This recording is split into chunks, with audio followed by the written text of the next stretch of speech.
जय माताजी, जय द्वारकाधीश। केम छो बधा? मजामां ज हशो। जय हरसिद्ध भवानी मां। शरूआत तो पहला मारा कुलदेवी दर्शन करीने करो। जय माताजी, जय द्वारकाधीश। जय माताजी, जय द्वारकाधीश। तो आजना ब्लॉग में तमारुं हार्दिक हार्दिक स्वागत है। केम छो बधा? मजामां ज हशो ने शिवरात्रिनी हार्दिक हार्दिक शुभकामनाओं। मारा कृष्णना दर्शन करावुं तमने। अरे हमारे कृष्ण भगवान देखो, कृष्ण भगवान से बधु जो मस्ती करे छे। बस को भरसे हो तने जो। तो अमे जई रह्या छे शंकर भगवान दर्शन करवा। तो ब्लॉग में बने रहो। जय माताजी, जय द्वारकाधीश। तो આપણે મંદિર મમ્મીએ કઈ દીધું હશે, કઈ દીધું આ જો આ નિમસ તિમત પડી છે. લબા થોડોક અવાજ બંધ કર. હા મમ્મી આગળ સિદ્ધરાજ પપ્પા આપણે બધા નીકળી જઈએ હાવડી મંદિર બરોબર. અંબાજી માનું મંદિર છે જો. અંબાજી માનું મંદિર બરોબર. વડું આખો બ્લોગ તમે કન્ટિન્યુ જોતા રહેજો. જો હાલડી મંદિરમાં તમે ના જાઓ તો એકવાર વિઝિટ લેજો. ખૂબ બહુ સરસ મંદિર. આપણે અત્યારે શિવરાત્રિ છે તો આપણે એટલે જ દર્શન કરવા જઈએ છીએ. બને રહેજો આજના બ્લોગમાં. તો લો હવે આગળનો બ્લોગ મમ્મી કન્ટિન્યુ કરશે, પછી હું કન્ટિન્યુ ખાલી ભરતા ઘેર આવતા બરાબર.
તો મંદિર દેખાય છે તો આવી ગયા છે હાલડી ગામમાં દર્શન કરવા માટે.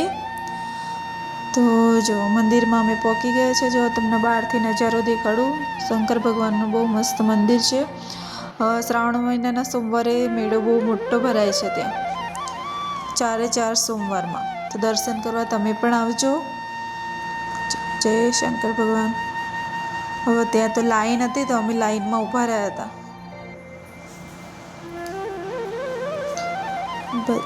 હું અને બા અને સિદ્ધરા 3 જણા જ હતા. 3 જણ હંગાતે જ હતા દર્શન કરવા માટે.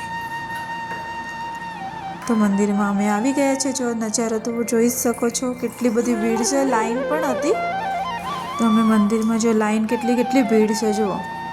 તોય લાઈનમાં ઊભા રહીને દર્શન તો કર્યા જ.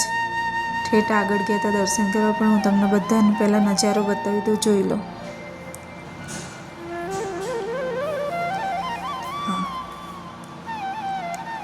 બધી એટલી બધી ભીડ હતી અને પાછું મંદિરમાં વાગતું હતું એના કારણે, આરતી વાગતી હતી એના કારણે મેં અવાજ મ્યુટ કરી દીધો છે. તો બ્લોગમાં બને રહેજો દર્શન કરવા માટે.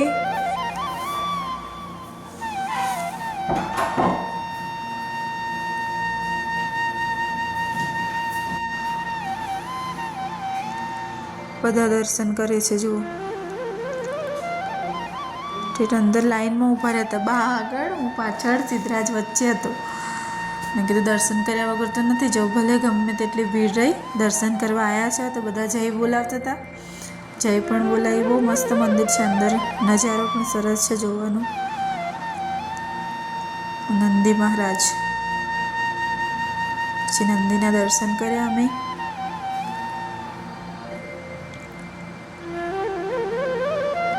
બહુ મોટું મંદિર છે, સરસ છે. દર શ્રાવણ મહિનાના સોમવારે મેળો ભરાય છે ત્યાં.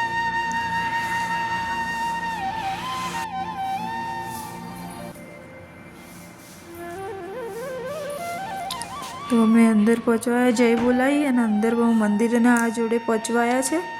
હું તમને દર્શન કરાવી દઉં, તમે પણ દર્શન કરજો. કેટલી ભીડ છે પહેલાં તો જુઓ. તો પણ મોબાઈલથી વિડીયો ઉતારવા દેશો એ જ મહત્ત્વની વાત છે. ઘણી જગ્યાએ નહીં ઉતારવા દેતા, પણ અહીંયા ઉતારવા દેતા. તમે વિડીયો બનાવી લીધો. નકર નિયમનું ઉલ્લંઘન તો ના જ કરીએ. છે જો બધા જય બોલાવે છે. પછી અમે દર્શન કરીને બહાર નીકળતા હતા.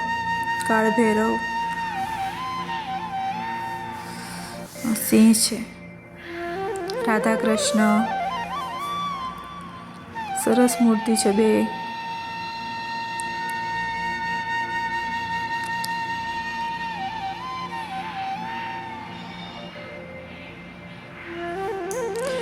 આજે સીતારામ ને લક્ષ્મણ, હનુમાનજી દાદા, ગણપતિ બાપ્પાય છે.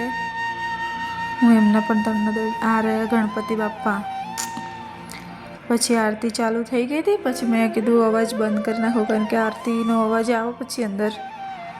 તો કેવો લાગ્યો મારો બ્લોગ? તો મારો બ્લોગ સારો લાગ્યો તો લાઈક, કોમેન્ટ, સબસ્ક્રાઈબ કરવાનું ભૂલતા નહીં. આવા ને આવા વિડીયો જોવા માટે તમારે સબસ્ક્રાઈબ કરવું પડશે મારી ચેનલને. જય માતાજી, જય દ્વારકાધીશ. ફરી મળીએ બીજા બ્લોગમાં. જય માતાજી.